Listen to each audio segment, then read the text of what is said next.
About a month ago, I did a challenge where I had to fly around the entire world. And each time I arrived in an airport, I was required to land with a touchdown rate of 350 feet per minute or less. If I failed, I had to start all over again. Everything went relatively smooth up until the very last leg of my journey. 24,901 miles later, I failed the challenge by 28 feet per minute. So, here we go again, around the world, but this time instead of flying east, we are going to fly south. The same rules applies as last time. I can't exceed a 350 feet per minute landing rate, and I can't use the same airplane twice. So, let's get right into this video. We are starting smack dab in the middle of the US of A. Welcome to St. Louis International. Here we are in the, or better known as the A-10 Warthog. Let's get these engines started, and because we're in St. Louis, I gotta make a really small detour before we continue down south.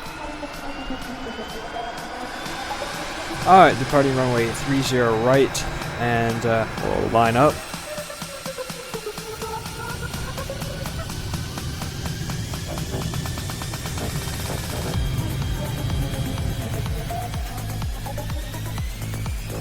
Now, it is illegal to visit St. Louis without taking a gander at the St. Louis Arch. I'm probably going to lose some aura in the professional flight sim community for doing this, but man, I gotta do it. It's going to be a great marker for our return flight. Alright, we're going to follow the Mississippi River all the way down to New Orleans. And we're definitely probably not even going to make it to New Orleans because of, we're kind of very low to the ground. Now you may be asking, why not just climb to a higher altitude so I can get better fuel efficiency? Well, to spice things up a little bit, basically each time I spawn into a new airplane, there's an additional challenge I have to complete. For example, because I picked the A-10 Warthog as my first airplane, the challenge attached to it is I cannot fly above 8,000 feet sea level. Every time I spawn into a new plane, it will come with an additional unique challenge. Now if I fail, I have to start over from the airport that I departed from. Hopefully that made sense. We'll just get right back into the video. As long as I follow the Mississippi River, I shouldn't even have to worry about exceeding 1,000 feet. We only got like about an hour and a half left. The elevation is only going to get lower. You know what would be good right now? Time lapse or even a montage. So, let's start that right now. Now.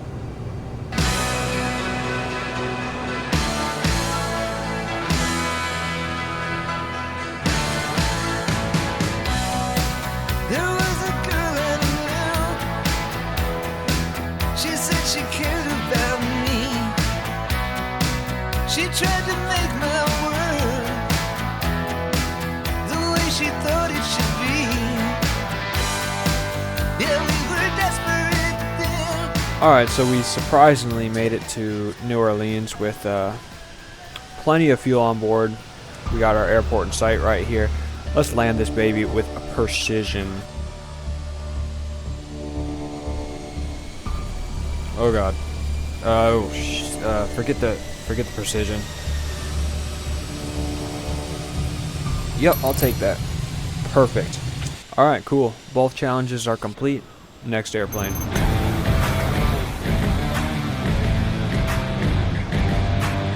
Okay, so we just departed Lakefront Airport in the F-16 Super Hornet.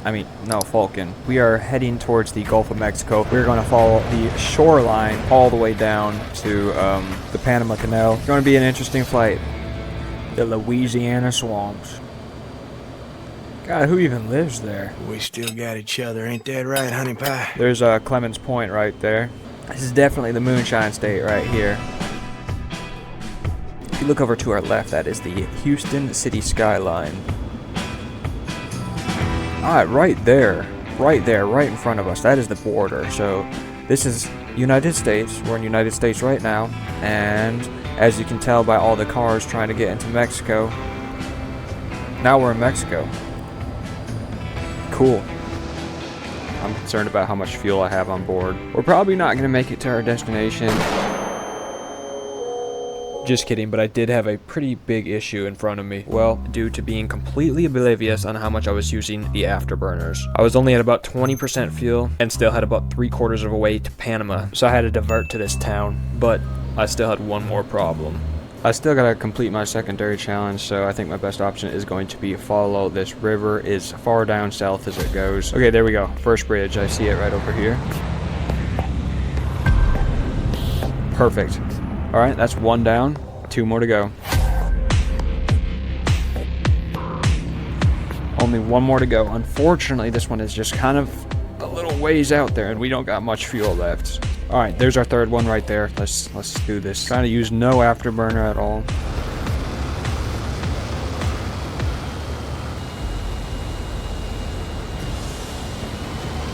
Probably struck my tail off, but the game doesn't register it, so.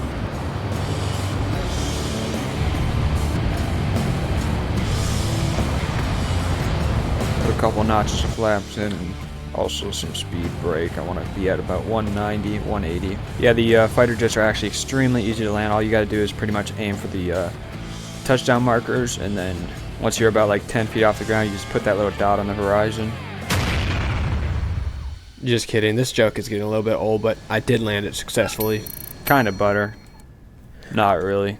Next, we hopped in the Cessna 150, and oh, this challenge is the stupidest challenge. And the challenge is, ladies and gentlemen, we cannot fly without a yoke. It's actually really extremely easy, a lot more easier than I thought. The hard part is going to be landing.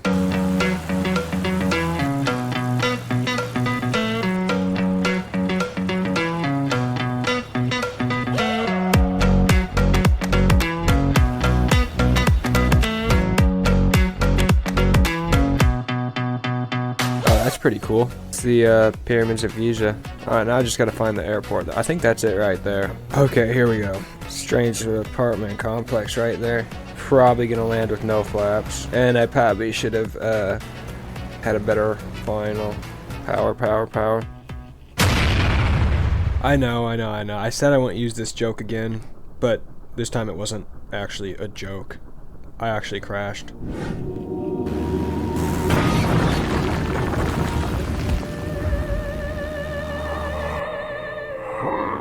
Oh my god. Oh my god, like, can we talk about, like, the political and economic state of the world right now?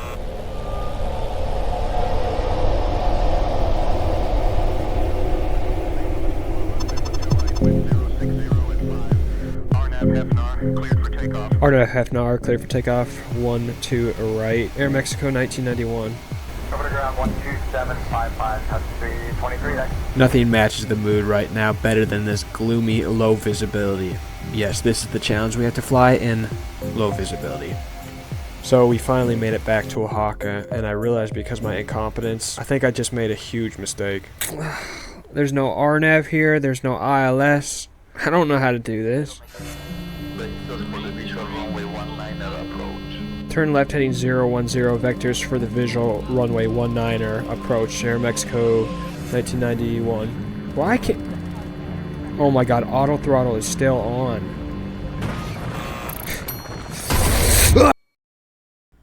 Alright, let's do this one more time.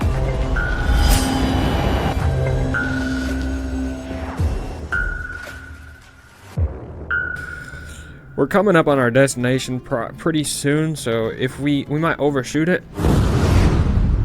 Our destination should be over here somewhere. I think this is a 13,000 foot runway, so we should be perfectly fine. That does not look like 13,000 feet at all. Alright, here we go. Butter the bread. Oh, hell yeah. A little bit of a bounce, but as long as I can brake. Nice. Ladies and gentlemen, welcome to Quito. I think we're somewhere in Ecuador. Anyways, let's hop in our next aircraft, the Vertigo. If you're wondering why I'm flying upside down, it's not because I'm in Australia. It's basically because that's the challenge for this particular airplane. Realistically, I think we'd lose all functioning brain cells due to blood loss. Alright, we have made it to Low Airport. Let's land this baby, get on the ground safely, and yeah, got a bit of a crosswind going. Actually quite windy here. Nice, 86 feet per minute. With my sanity slowly draining, I got a small boost of morale by flying one of the most badass airplanes.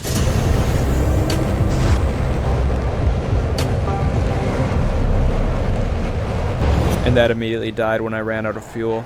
Alright, as you can see, we have a bingo alert, so we got a call for some fuel, basically. Let's call for the tanker. We don't have much fuel left on board, so we gotta do this pretty accurately. I guess it's going 240. We're gonna open up our fuel thing. Alright, confirm open.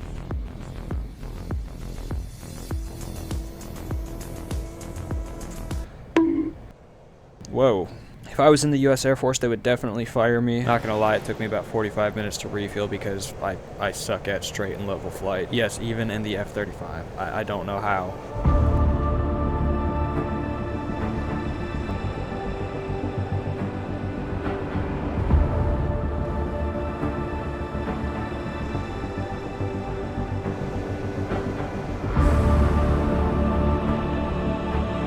Why is there big ass craters over here? We went from deserts to mountains to the surface of the moon. Alright, we have made it to the very most southern tip of South America. This is the city of Ushuaia, Argentina.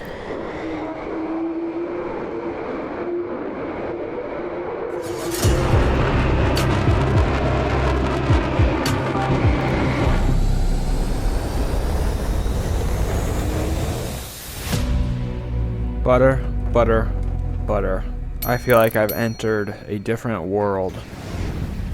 Alright, here we go in the DC-3. We have about 6 hours over the, what ocean? This one right here.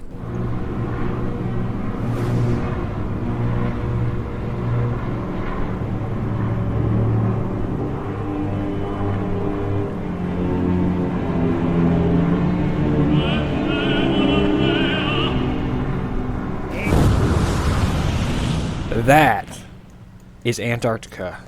I am so entirely sick of flying. But the good news is I only have about 15,000 nautical miles left. God damn. So behind these mountains, I believe our destination airport is right over there. We just have to get behind these.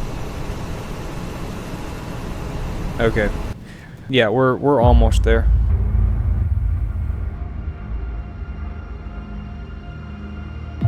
Oh. There's our airport right there. I can barely even see the runway. Hello? Touch the ground. Perfect. Whoa. I almost overran the runway and went into the drink, but I somehow pulled this off with my Tokyo drift skills. There's a couple people in this machine shed that got a fresh buzz cut, but other than that, nobody else knew what happened. Alright, this should be a pretty interesting flight. Doesn't seem like we'll make it off this runway, but I assure you we will. It is cold enough here that the air is extremely dense.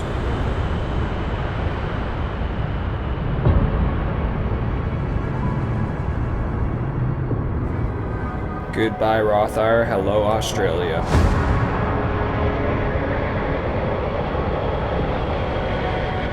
Alright, we just reached 50,000 feet, so that challenge is complete. Now we have only about probably like 7 hours left.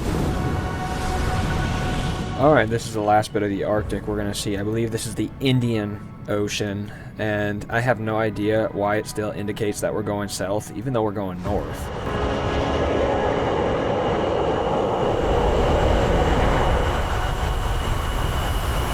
Alright, looks like we've made it to Steve Irwin's old crib. Welcome to Australia, the outback. We still have hundreds of miles to our destination airport. Anyways, it's going to be quite a bit of time, but not for you guys. It's going to be like, boom. Okay, the airport, the destination airport, Ayers Rock. Right in front of us, it's an 8,000 foot runway. I don't know how hard this thing is to land. Nice, we get a good grasp of the runway. Feels weird the amount of room I have in this thing. It's so spacious. 172? Maybe sounds like a good landing speed. Someone said these videos are how not to set up for an approach, which they're not wrong.